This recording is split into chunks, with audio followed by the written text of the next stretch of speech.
Hello, I'm Ed Reed, editor of E-FWD, and I'm here today with Ian Taylor of Chorus. Ian, how are things going? How does training look these days?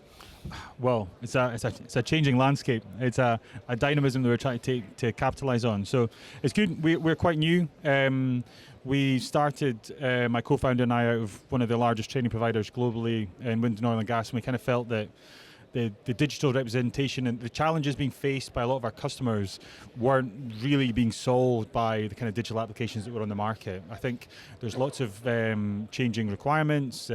Workforce dynamics are really, really fluid just now. And employers, frankly, were just kind of struggling to keep up. So our solution kind of tries to pull together a lot of disconnected problems into one kind of streamlined solution and primarily look at solving and helping our customers solve challenges around workforce planning and workforce training.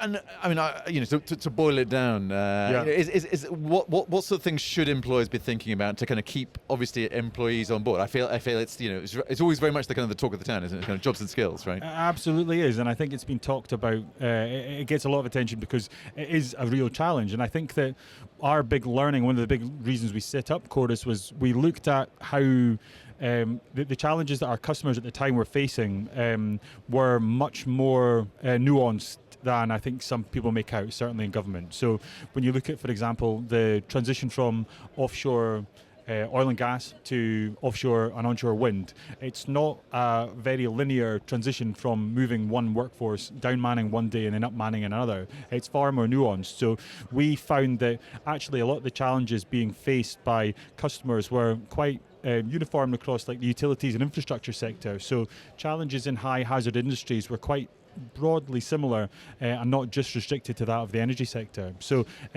there are lots of moving parts, and I think lots of people are struggling to keep up. I mean, it feels like we're going from a sort of like a world of kind of quite sort of stark definitions, a sort of world of kind of black and white, into like much more nuance, much more complexity. Yeah. Do you think that people are ready for that change? I mean, sometimes it feels like we're sort of all sort of struggling to kind of keep up.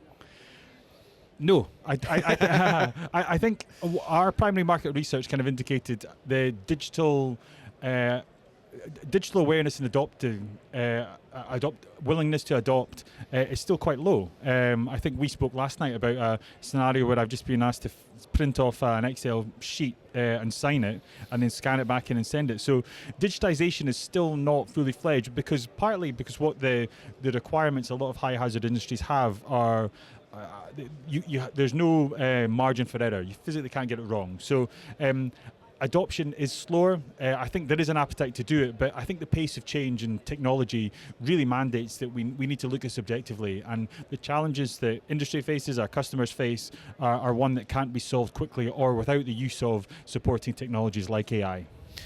And I suppose looking ahead, obviously thinking about the future, thinking about what's kind of coming down the line, there's clearly a lot of uncertainty, but where would you like to be in, say, 12 months' time? For us, we've just taken on a venture capital investment. We're based in Aberdeen. Our team are based all over the country, but we had to actually go to well out with Scotland to find venture capital investment because that infrastructure didn't really exist. So we've just taken, we've got a couple of partners based in London. Interestingly, the perspective that they have looking up to the Northeast is this is an area of real change and opportunity. So they were really looking for, it's not often that I can say being in Aberdeen was a real advantage for us, but it absolutely has been in this case because they understood that our levels of expertise and integrity in energy transition were really high. So they actually sought us out, and we've made a really good partnership. So for us, we're expanding the business. We've got, we largely work with some of the biggest utility providers across the UK, taking lessons that we've learned from our experience and careers in oil and gas, building out the team and expanding our business largely in the UK, but selected regions like the Middle East, Northern Europe. We work a lot in Poland and growing the team out from there. So quite an early stage. We've just taken on seed funding, so big 2 or 3 years for us coming up.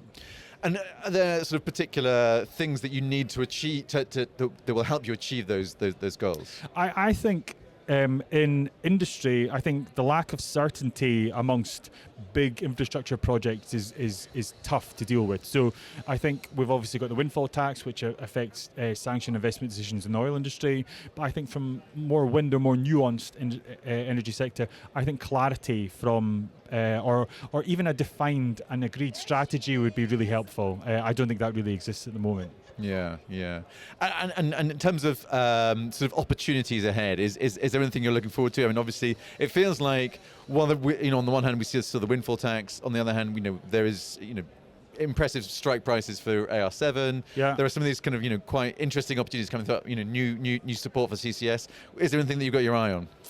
I think we're quite boring, but we're quite interested in the infrastructure that happens in between all of the above. And I think that's where the workforce challenges will happen specifically. I don't think it will be in any one bucket specifically. I think the workforce of the future, I think the workforce tend not to look at themselves in the categories to which they are assigned from a view from above. I think people tend to base their skill set based on their vocation. So I think we'll see a lot more transitional workers. I think there'll be a lot more requirement for people to look objectively about the skills they have in their workforce and how ready they are to adapt to quite a changing energy environment.